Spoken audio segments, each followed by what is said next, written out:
Hello दोस्तों, मैं काजल हूँ और आज आपके लिए एक कहानी लाई हूँ। अगर पसंद आए तो इस वीडियो को लाइक करना मत भूलिएगा। बुरे लोगों के साथ बुरी चीजें होती है ना? मेरे स्त्री 28, मम्मी पापा अपराजिता, स्त्री 55 और जिगर पुरुष 57 के साथ मेरा रिश्ता हमेशा मुश्किल रहा है। लेकिन मुझे हमेशा से लगता आया है कि मेरी मम्मी को मैं कभी पसंद नहीं आई। लेकिन वैसा सोचना बेवकूफ़ी है ना? मेरा मतलब है कि कोई मम्मी पापा अपने बच्चे से कैसे नफरत कर सकते हैं। मैं एक वकील हूँ और मेरे पास बहुत पैसा भी है। ये आसान नहीं था। मैं आज जहाँ हूँ वहाँ तक पहुँचने के लिए मैंने कड़ी मेहनत की और वो सब मैंने अपने मम्मी पापा के पैसों के बिना किया। पैसों के मामले में मेरे मम्मी पापा हमेशा कंजूस और सेल्फिश रहे हैं। जब मैं पढ़ाई को आगे बढ़ाना चाहती थी तो उन्होंने मुझसे साफ तरीके से कहा कि वे मेरी ट्यूशन या किसी भी चीज़ का खर्च नहीं उठाएंगे। उसी वजह से मैंने बहुत मेहनत की और उसके बाद ही मुझे एक स्कॉलरशिप मिल पाई। इसलिए मैंने कभी भी उन पर पैसों के मामले में भरोसा नहीं किया, जो बहुत ही अजीब बात है क्योंकि उन दोनों के पास अच्छी नौकरियां हैं और वो दोनों काफ़ी अच्छा भी कमा लेते हैं। मेरा भाई जतिन पुरुष 32 ने यकीन कर रखा था कि हमारे मम्मी पापा कभी नहीं बदल सकते, पर मैं वो सोचकर नहीं बैठी थी। मेरे अंदर एंड तक उम्मीद थी। वो बारिश का दिन था और मैं एक केस पर काम करने में बिजी थी। तभी मेरे ऑफिस का फ़ोन बजा। ये मुझे ये बताने के लिए फ़ोन किया था कि मुझसे मिलने कोई आया है। मैंने उसे अंदर भेजने के लिए कहा। मैं वेट करते हुए ये सोचने लगी कि कौन है, क्योंकि ऑफिस में मुझे मिलने तो मेरा बॉयफ्रेंड लक्ष्य पुरुष 28 भी नहीं आता। मेरी मम्मी अंदर आई और मैं उन्हें देखकर चौंक गई क्योंकि हम एक दूसरे से ज़्यादा नहीं मिलते थे। उन्होंने चेहरे पर बड़ी मुस्कान के साथ मुझे आवाज़ दी और मैंने भी वही किया। उन्होंने मुझे आराम करने के लिए कहा और बोला कि वो मुझे सिर्फ लंच के लिए बाहर ले जाना चाहती है। मैंने उनसे पूछा कि आज क्या खास था। वो हंसी और मुझसे कहा कि मैं मजाक करना बंद करूं। हाँ, वो सचमुच अजीब व्यवहार कर रही थी। उन्होंने मुझसे कहा कि वो चाहती है कि हम साथ घूमें। मैं झूठ नहीं बोलूंगी कि वो सुनकर मैं खुश हो गई। शायद ही कभी ऐसा हुआ हो जहां हम दोनों साथ कहीं घूमने गए हो। मैं उनकी ओर देखकर मुस्कुराई और उनसे कहा कि वो लकी है कि ये लगभग मेरा लंच ब्रेक था। मैंने अपना हैंडबैग लिया और हम ऑफिस से निकल गए। हम इस सुंदर कैफे में गए जो ऑफिस के पास था, ताकि मुझे गाड़ी चलाकर या जल्दी से ऑफिस वापस न जाना पड़े। हमने अपनी सीटें ले लीं और फिर मेनू देखने लगे। फिर मेरी ने मुझसे मेरे रिश्ते के बारे में पूछा। मेरे मम्मी पापा लक्ष्य से केवल कुछ ही बार मिले थे क्योंकि वे उसे पसंद नहीं करते थे। उन्हें लगता था कि वो एक बेकार लड़का है। मुझे कभी समझ नहीं आया कि उन्होंने ऐसा क्यों सोचा, क्योंकि वो बहुत प्यारा है। हाँ, उसमें कमियां थीं, पर उसके बावजूद वो एक अच्छा लड़का है। मेरे भाई को भी मेरा बॉयफ्रेंड पसंद नहीं था। उसे लगता था कि लक्ष्य मेरा इस्तेमाल सिर्फ इसलिए कर रहा है क्योंकि मेरे पास अच्छी सैलरी वाली नौकरी है, जबकि वो अभी भी काम ढूंढने में लगा हुआ है। मेरी मम्मी ने मुझसे कहा कि मुझे लक्ष्य को एक दिन अपने घर पर डिनर के लिए बुलाना चाहिए। मैंने अपना सिर हिलाया। हमने अपना खाना ऑन ऑर्डर किया और खाना खाते रहे। मैंने पूछा कि किस वजह से उन्होंने मुझे बाहर बुलाया। उन्होंने एक गहरी सांस ली और मेरी आंखों में देखा। उन्होंने मुझे बताया कि वो अब एक अच्छी मम्मी बनने की कोशिश करना चाहती है। मेरी मम्मी ने शायद ही कभी अपने बचपन के बारे में बात की हो। वो हमेशा हमसे कहती थीं कि वो पास्ट की बात है और हमें उसे पीछे छोड़ देना चाहिए। हम उनके मम्मी पापा से कभी नहीं मिले। उन्होंने मेरी मम्मी के साथ दुर्व्यवहार किया था। मेरी मम्मी ने मेरा हाथ अपने हाथों में लिया और मुझसे कहा कि वो चाहती हैं कि हम अच्छे दोस्त की तरह रहें, और ये भी कहा कि हमारे रिश्ते को ठीक करने के लिए अभी भी देर नहीं हुई है। मैंने उनकी तरफ देखकर कहा कि ऐसा करना अच्छा होगा। हमने अपनी बातचीत जारी रखी। उन्होंने मुझसे ये भी कहा कि वो चाहती है कि हम माँ बेटी कहीं और घूमने चले। मैंने उनसे कहा कि वो एक अच्छा आइडिया है। एक बार जब हमने खाना खा लिया तो वेटर ने हमें बिल दिया और मेरी मम्मी ने मेरी तरफ देखा। उन्होंने मुझसे पूछा कि क्या मैं पे कर सकती हूँ, क्योंकि वो अपना कार्ड लाना भूल गई थी। मैंने उनसे चिंता नहीं करने के लिए बोला। उन्होंने मुझसे कहा कि हमारी अगली लंच डेट में वो हमें उनके फेवरेट रेस्टोरेंट में ले जाएगी। उन्होंने मुझसे कहा कि सब कुछ बदलने वाला है और मुझे पास्ट को पकड़कर नहीं रखना चाहिए, और मुझे लगा कि वो बात बिल्कुल सही है। एक बार जब मैं ऑफिस पहुंची तो मैंने जतिन को मैसेज भेजा और उसे हमारी मम्मी के साथ मेरे लंच के बारे में सब कुछ बताया। जाहिर तौर पर उसके पास कहने के लिए केवल नेगेटिव बातें थीं, क्योंकि उसे हमारे मम्मी पापा पर बिल्कुल भी भरोसा नहीं था। मैंने उससे कहा कि उसे और पॉजिटिव होने की ज़रूरत है और उसे हमारे पापा को कांटेक्ट करना चाहिए। उसने मुझसे कहा कि उससे अच्छा वो नर्क में जल के मर जाए, लेकिन मैं अभी भी अपनी मम्मी को मौका देना चाहती हूँ। मुझे सच में लगता है कि वो हमारे रिश्ते को सुधारना चाहती है। कुछ समय बाद मम्मी के साथ लंच डेट किए हुए मुझे 2 हफ्ते हो गए हैं। हम तब से लगातार एक दूसरे को मैसेज और कॉल कर रहे हैं, और ईमानदारी से कहूँ तो इससे मुझे खुशी हो रही है। आखिरकार मुझे माँ बेटी का वो रिश्ता मिल रहा है जो मैं हमेशा से चाहती थी। मैंने अपने फियन मिली और लक्ष्य को डिनर पर बुलाने का फैसला किया। ये डिनर हम सभी के लिए एक नई शुरुआत की तरह होगा। मैं बस यही उम्मीद कर रही हूँ कि मेरा भाई अपनी हरकतों से इसे बर्बाद नहीं करेगा। मैं किचन में खाना बनाने में बिजी थी, तभी बेल बजा। मैं तुरंत जवाब देने गई और मुझे मेरे मम्मी पापा दरवाजे के पास मिले। मैंने उनसे कहा कि वे लिविंग रूम में इंतजार कर सकते हैं और डिनर 20 मिनट में तैयार हो जाएगा। मेरी मम्मी ने मेरे पापा से कहा कि वे लिविंग रूम में इंतजार करें और वो किचन में मेरी मदद करने जा रही हैं, जिससे मुझे झटका लगा, क्योंकि मेरी मम्मी को हमेशा खाना पकाने से नफरत रही है। हम किचन में गए और उन्होंने हर काम में मेरी मदद की। जब मैं ओवन से चिकन निकाल रही तो मेरी मम्मी ने बताया कि इन्वेस्टमेंट की छोटी कंपनी निकली है और हमें इसमें थोड़ा पैसा लगा देना चाहिए, क्योंकि इन्वेस्टमेंट तो हमेशा अच्छी ही होती है। जैसे ही मैं जवाब देने वाली थी, मेरे भाई और बॉयफ्रेंड अंदर आ गए। मैंने उन दोनों को हेलो बोला। मैं अपने भाई के चेहरे पर चिड़चिड़ापन देख सकती थी, लेकिन मैं खुश थी कि वो कम से कम मिलने तो आया। वे मेरे पापा के साथ बैठने के लिए लिविंग रूम में चले गए, जबकि मैं और मेरी मम्मी वापस काम में लग गए। मेरे भाई ने तब लगाई और मेरे बॉयफ्रेंड ने उसकी मदद की। मैंने देखा कि मेरे पापा अपने पुराने खट्टे मूड में नहीं थे और वो जतिन और लक्ष्य दोनों के साथ मिलने की कोशिश कर रहे थे, जिससे मेरे चेहरे पर मुस्कान आ गई। ऐसा लग रहा था जैसे वे सचमुच बदल रहे थे और चीज़ों को ठीक करने की कोशिश कर रहे थे। सब कुछ तैयार होने के बाद हम बैठकर खाना खाने लगे। पहले तो अजीब सी खामोशी थी, लेकिन फिर मेरी मम्मी ने वही इन्वेस्टमेंट की बात छेड़ दी। उन्होंने हमें समझाया कि ये एक बढ़िया इन्वेस्टमेंट है और हमें बस एक डिपॉजिट डालने की ज़रूरत है। मैंने उनसे पूछा कि आखिर ये है क्या? उन्होंने मुझसे कहा कि हम ऐसी प्रॉपर्टी में इन्वेस्ट करेंगे जिसकी कीमत 10 लाख होगी। मेरे पापा ने तब कहा कि यह जिंदगी भर का इन्वेस्टमेंट होगा और इससे हम सभी को फायदा होगा।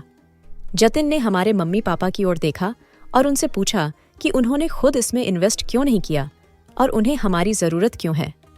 मेरी मम्मी उसे देखकर मुस्कुराईं, लेकिन मैं बता सकती हूँ कि वो उस सवाल से नाराज़ हो गई थीं।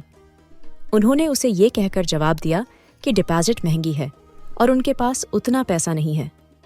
मेरे पापा ने अपना फ़ोन निकाला और हमें सारी इन्फॉर्मेशन और यहाँ तक कि प्रॉपर्टीज़ की तस्वीरें भी दिखाने लगे। लक्ष्य को इस इन्वेस्टमेंट में इतनी दिलचस्पी थी कि वो मेरे मम्मी पापा से सवाल पूछता रहा। मैंने सोचा था कि वे उससे नाराज़ हो जाएंगे, लेकिन वे उसके सभी सवालों का जवाब देते गए। मेरे भाई ने अपना सिर हिलाया और हंसा। मेरे पापा ने उनसे पूछा कि इसमें इतना हंसने वाली बात क्या थी। उसने मेरे मम्मी पापा की ओर देखा और उनसे कहा कि वो उन्हें कुछ भी नहीं देगा, क्योंकि उन्होंने उसे उसकी पढ़ाई के लिए कभी भी कुछ नहीं दिया। वो उनसे कहता रहा कि उसे ये मजाक लगता है कि वे अब हमसे पैसे चाहते हैं, जबकि उन्होंने कभी भी हमारे कॉलेज की फीस देने की जहमत नहीं उठाई। मेरी माँ ने शांति से उससे पास्ट पर ध्यान न देने और प्रेजेंट पर ध्यान देने के लिए कहा। वो हंसने लगा और कहने लगा कि वो कहीं भी पैसा नहीं लगाने वाला। मेरी मम्मी ने उससे कहा कि उसे इतनी जल्दबाजी करने की ज़रूरत नहीं है और उसे इस बारे में सोचना चाहिए। उसने अपना सिर हिलाया और मेरी मम्मी से कहा कि उसके पास सोचने के लिए कुछ भी नहीं है। फिर मेरी मम्मी ने मुझसे पूछा कि मैं इस इन्वेस्टमेंट के बारे में क्या सोचती हूँ। सभी ने मेरी ओर देखा और मैं थोड़ा चौंक गई। जतिन ने अपना सिर हिलाया और मुझसे कहा कि अगर मुझे पता है कि मेरे लिए सबसे अच्छा क्या है, तो मैं इसके बारे में सोचने में भी अपना समय नहीं बर्बाद करूंगी। फिर वो खड़ा हुआ और चला गया। लक्ष्य ने मुझसे पूछा कि मेरा भाई इतना ड्रामा क्वीन क्यों है। मैंने उससे अपना मुंह बंद करने के लिए कहा। अजीब टेंशन से बचने के लिए मैंने सफाई करना शुरू कर दिया। हालांकि मेरी मम्मी मेरे पीछे पीछे किचन तक चली गईं। उन्होंने सब कुछ साफ करने में मेरी मदद की। हमारा काम पूरा होने के बाद मैंने उन्हें थैंक यू बोला। उन्होंने मुझसे कहा कि मैं कम से कम इन्वेस्टमेंट के बारे में सोचूं, क्योंकि उनका मानना था कि ये हम सभी के लिए फ़ायदेमंद होगा, खासकर मेरे लिए। उन्होंने मुझसे कहा कि ये वाकई में मुझे ज़िंदगी के लिए तैयार कर सकता है और मुझे कभी भी पैसे के बारे में चिंता करने की ज़रूरत नहीं होगी। मैंने उन्हें हल्की सी मुस्कान दी और उनसे कहा कि मैं इस बारे में सोचूंगी। वो मुझे देखकर मुस्कुराई और कहने लगी कि वो सोच रही है कि हमें घूमने के लिए कहाँ जाना चाहिए। उसके कुछ समय बाद मेरे यहाँ डिनर हुए कुछ दिन बीत हो गए हैं। मैं अपने ऑफिस में काम में बिजी थी जब मेरा बॉयफ्रेंड रोजेस का एक बड़ा बुके लेकर आया। मैंने उससे पूछा कि क्या बात थी और उसने मेरे गाल पर किस किया और मुझसे कहा कि वो मुझे बस बताना चाहता था कि वो मुझसे कितना प्यार करता है। मैंने उसे थैंक यू बोला और रोज को वेस में रख दिया। मैंने उससे पूछा कि क्या वो कुछ खाना चाहता है और उसने मुझसे कहा कि उसे भूख नहीं है और वो मुझसे कुछ बात करना चाहता है। वो मुझे लिविंग रूम में ले गया जहां उसने अपना लैपटॉप रखा था। वो मुझे उस इन्वेस्टमेंट के बारे में इंफॉर्मेशन देने लगा। मुझे इस बात का एहसास नहीं था कि उसे वाकई में इसमें इतना इंटरेस्ट था। मैंने उसे कभी किसी चीज़ के बारे में इतना एक्साइटेड नहीं देखा था। उसने मुझसे कहा कि अगर मैं इसमें इन्वेस्ट नहीं करूंगी तो वो एक बहुत बड़ी बेवकूफ़ी होगी। उसने मुझसे कहा कि उसका मानना है कि अगर हम इसमें इन्वेस्ट करते हैं तो हम जिंदगी भर के लिए सेटल हो जाएंगे। मैंने उससे कहा, भले ही मैं वैसा काफ़ी समय से चाहती थी, लेकिन फिर भी मुझे अभी भी इसके बारे में सोचने के लिए समय चाहिए। उसने मेरी ओर देखकर भौहें सिकोड़ लीं और मुझसे पूछा कि मुझे और कितना समय चाहिए। उसने मुझसे कहा कि ये लीगल है और मुझे अभी इसमें इन्वेस्ट करने की ज़रूरत है। मैंने अपना सिर हिलाया और उससे कहा कि जब मेरे पैसे की बात आती है तो मैं ज़्यादा खिलवाड़ नहीं करती, खासकर जब कोई बड़ी रकम हो। उसने मुझसे कहा कि इतना चिड़चिड़ा होना बंद करो और ज़िंदगी में एक बार रिस्क उठाकर देखो। मैंने उससे कहा कि मैं अपने पैसे के साथ कोई रिस्क नहीं लेना चाहती। जैसे ही मैं उससे पूछने ही वाली थी कि शाम के लिए उसके क्या प्लान्स हैं, उसने मुझसे कहा कि उसे जाना होगा। मैंने उससे पूछा कि क्या वो थोड़ी देर और नहीं रुक सकता और उसने मुझे नज़रअंदाज कर दिया। उसने अपना सामान पैक किया और मुझसे पूछा कि क्या वो जल्दी से चेक कर सकता है कि उसने मेरे ऑफिस में कुछ छोड़ा है या नहीं। मैंने सिर हिलाया और अपने लिए सैंडविच बनाना शुरू कर दिया। 10 मिनट बीत चुके थे और लक्ष्य अभी भी मेरे ऑफिस से वापस नहीं आया था। जैसे ही मैं उसे देखने जा रही थी, वो मेरे ऑफिस से बाहर आ गया। उसने मुझसे कहा कि वो मुझसे बाद में मिलेगा। मैंने पूछा कि क्या वो सचमुच मुझ पर गुस्सा है। उसने मेरी ओर देखा और मुझे बताया कि वो गुस्सा नहीं था और उसे सिर्फ कहीं अर्जेंटली जाना था। उसने मुझे गले लगाकर बाय कहा और चला गया। मैंने अपना सैंडविच लिया और अपने ऑफिस में वापस गई और देखा कि उसने मेरी टेबल पर एक मैगजीन छोड़ी थी और जाहिर है वो उस इन्वेस्टमेंट के बारे में था। एक हफ्ता बीत गया और मैं अपने बैंक में थी, क्योंकि कुछ दिनों बाद मैंने देखा कि मेरे क्रेडिट कार्ड से पैसे काटे जा रहे थे, जो अजीब था क्योंकि मैं इसका कभी भी इस्तेमाल नहीं करती थी।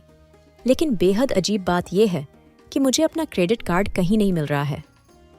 बैंकिंग एजेंट ने मुझे बताया कि मेरे अकाउंट पर बहुत ज़्यादा पेमेंट की गई है। मैंने उससे कहा कि वो पॉसिबल नहीं है क्योंकि मैं अपने क्रेडिट कार्ड का इस्तेमाल बहुत कम करती हूँ। फिर उसने अपना कंप्यूटर स्क्रीन घुमाया और मुझे सभी पेमेंट दिखाई। वो सही था। मेरे अकाउंट पर बहुत सारी एक्टिविटी थी और ऐसा लग रहा था जैसे कोई अपनी सब्सक्रिप्शन के पेमेंट के लिए मेरे कार्ड का इस्तेमाल कर रहा था।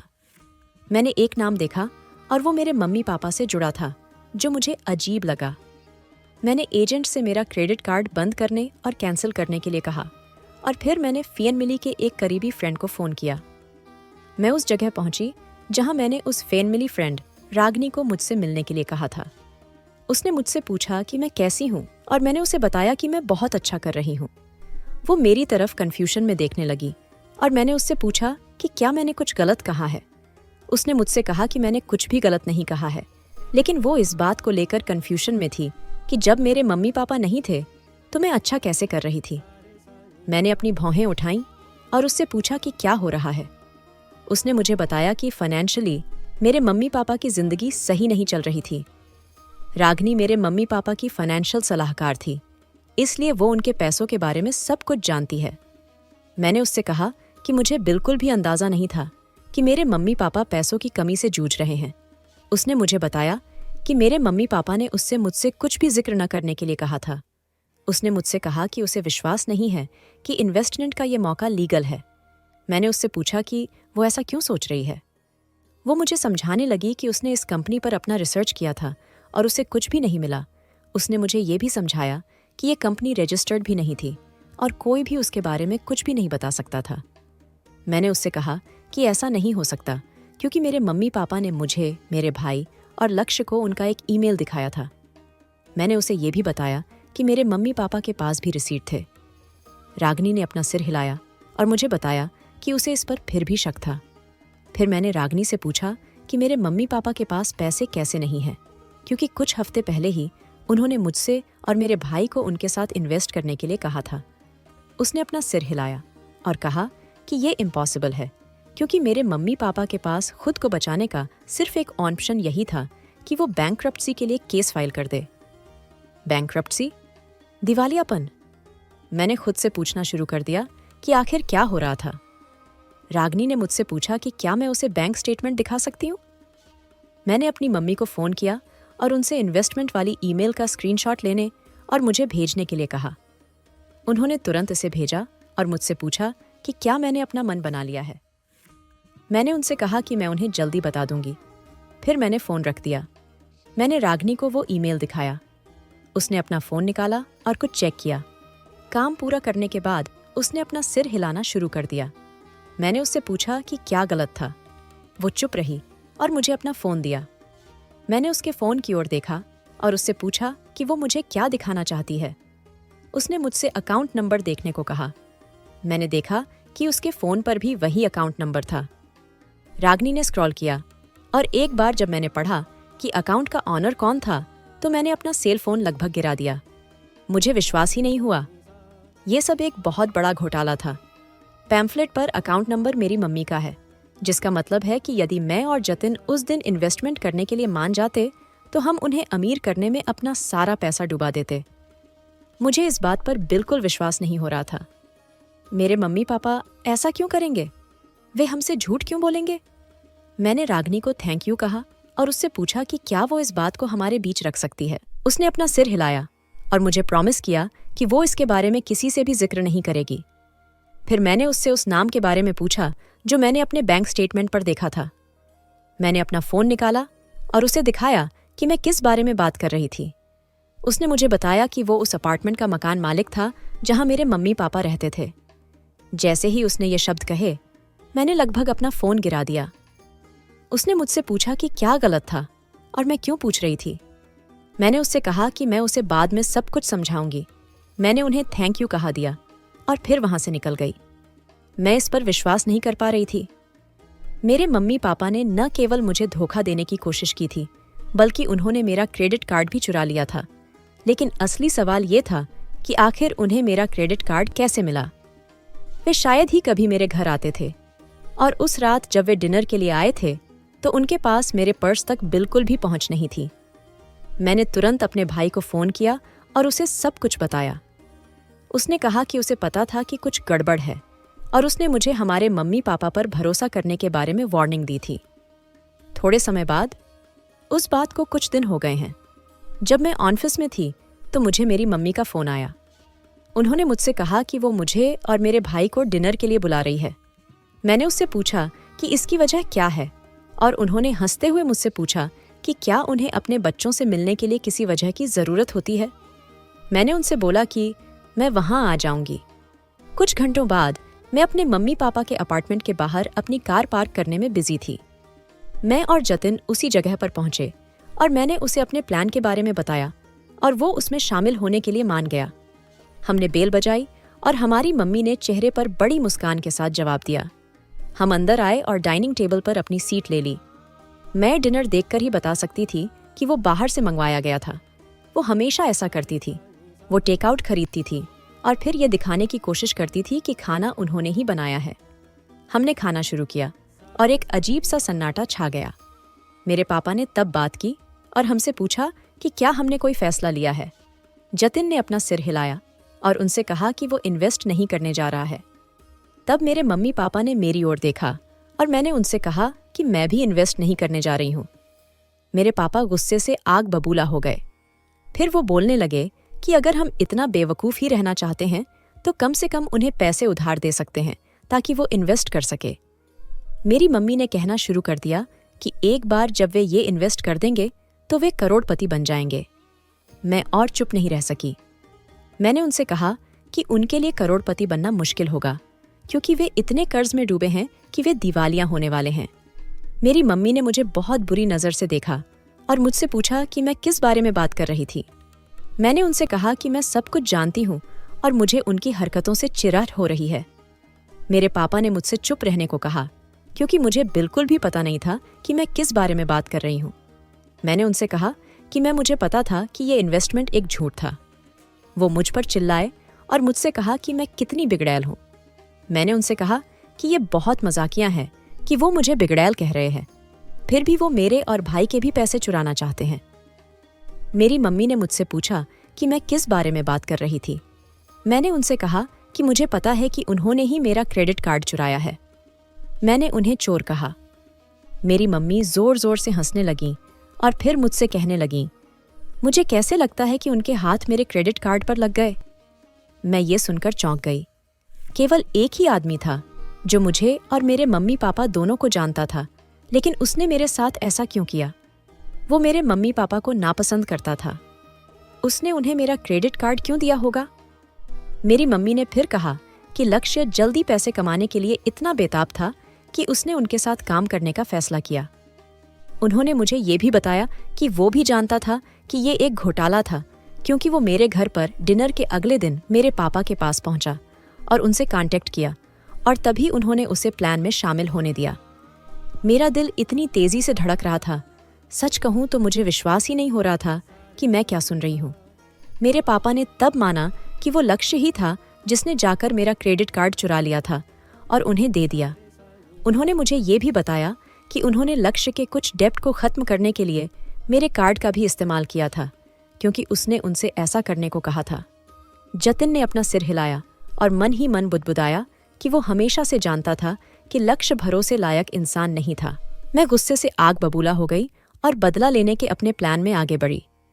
मैंने अपना फ़ोन निकाला और सब कुछ सोशल मीडिया पर पोस्ट कर दिया। मैंने अपने मम्मी पापा की पैसों की प्रॉब्लम को सामने लाया और सबको बताया कि कैसे उन्होंने मेरा इस्तेमाल किया था। मैं जानती थी कि इससे उन्हें दुख होगा, क्योंकि उनकी इज्जत ही उनके लिए सब कुछ थी। मैंने उन्हें बताया कि मैंने क्या किया और मेरी मम्मी लगभग पागल हो गई। उन्होंने मुझ पर हमला करने की कोशिश की, लेकिन मेरे भाई ने उन्हें पीछे खींच लिया। उन्होंने मुझे थप्पड़ मारने की भी कोशिश की, लेकिन वो चूक गई। फिर उन्होंने चिल्लाना शुरू कर दिया कि सब कुछ उनके प्लान का हिस्सा था और वो कभी भी हमारे रिश्ते पर काम नहीं करना चाहती थी। उन्होंने ये बातें इसलिए कही थीं ताकि मैं उनके फ्रॉड में इन्वेस्ट कर सकूं। मुझे विश्वास ही नहीं हो रहा था कि मैं इतनी भोली थी। उन्होंने मुझे तरह तरह के नाम कहना शुरू कर दिया। मैं बस उन्हें देखती रह गई। मैं उनसे बहुत दुखी थी, खासकर मेरी मम्मी से। मैंने उनसे कहा कि मैं उनसे बहुत दुखी हूँ और उन्होंने अपनी आंखें घुमा लीं। दूसरी ओर मेरे पिता चिल्ला रहे थे कि मैंने उनकी जिंदगी बर्बाद कर दी है। जाहिर है मेरे मम्मी पापा को सिर्फ अपनी ही परवाह है। मैंने उनसे कहा कि मैं अपने कार्ड का इस्तेमाल करने के लिए उनके खिलाफ केस शुरू करने वाली हूँ। वे चुप रहे और मेरी ओर देखते रहे। मैंने उनसे कहा कि वे मुझसे दोबारा कभी कांटेक्ट न करें और मैं उनसे कोई लेना देना नहीं चाहती। फिर मैं उनके अपार्टमेंट से बाहर चली आई। उसके थोड़े समय बाद उस बात को कुछ महीने बीत गए और बहुत कुछ बदल गया। सबसे पहले मैंने लक्ष्य से अपना रिश्ता तोड़ लिया। मैं उस पर भरोसा नहीं कर सकी। उसने मेरा क्रेडिट कार्ड चुरा लिया और मेरे मम्मी पापा के साथ मिलकर मुझे धोखा देने का प्लान बना रहा था। इससे मुझे पता चला कि वह मुझसे प्यार नहीं करता था। मैंने उसके खिलाफ चोरी का केस लगाया था।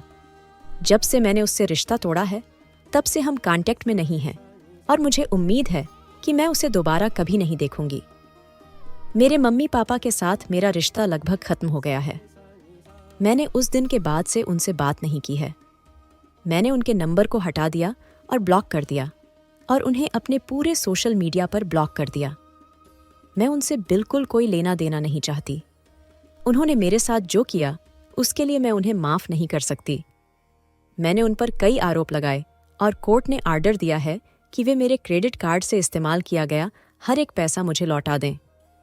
कभी कभी आपको प्यार महसूस करने के लिए एक बड़े परिवार की ज़रूरत नहीं होती है। कभी कभी आपको बस एक ऐसे आदमी की ज़रूरत होती है जो आपके सपोर्ट के लिए हमेशा आपके साथ रहेगा। अब कोई भी उनके साथ बिजनेस नहीं करना चाहता था या उनसे दोस्ती भी नहीं करना चाहता। मुझे अपने मम्मी पापा से बदला लेने का कोई अफसोस नहीं है। वे इसके हकदार थे और मैं इसे दोबारा करूंगी। अगर आपको ये कहानी पसंद आई और आप अगर ऐसी ही और कहानियां सुनना चाहते हैं तो इस चैनल को सब्सक्राइब करना मत भूलिएगा।